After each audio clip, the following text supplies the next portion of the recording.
Phase था, तो उस टाइम पे आपको गिव अप करने का फीलिंग आया होगा, तो उस फीलिंग को हमें कैसे टैकल करना है या फिर आपने कैसे टैकल किया? देखो, जब आपका वाई बहुत क्लियर होता है ना, तो आप गिव अप कभी भी नहीं करते।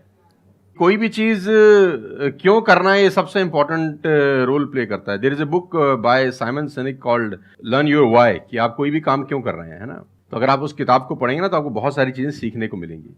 वाई बहुत इंपॉर्टेंट है। मतलब अगर आपका वाई क्लियर है ना, तो कोई भी ऑब्स्टिकल गिराने के बाद, आप गिरने के बाद, नीचे गिरने के बाद आप अपने आप उठ खड़े हो जाते हैं।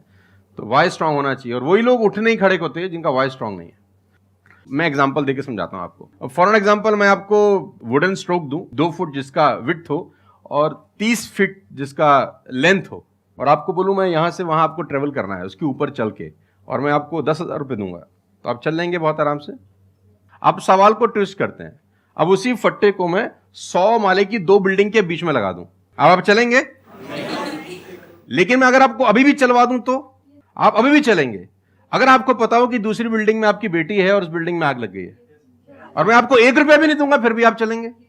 बिकॉज आपका वाई क्लियर है। जब जब आपका वाई क्लियर होता है ना, तो कोई भी ऑब्स्टिकल, कोई भी गिरावट आपको कभी रोक नहीं सकती। लेकिन जब वाई क्लियर नहीं होता, तो छोटी से छोटी ऑब्स्टिकल भी आपको वापस ले जाती है जहां से आपने जर्नी स्टार्ट किया होता है। वाई इंपॉर्टेंट है।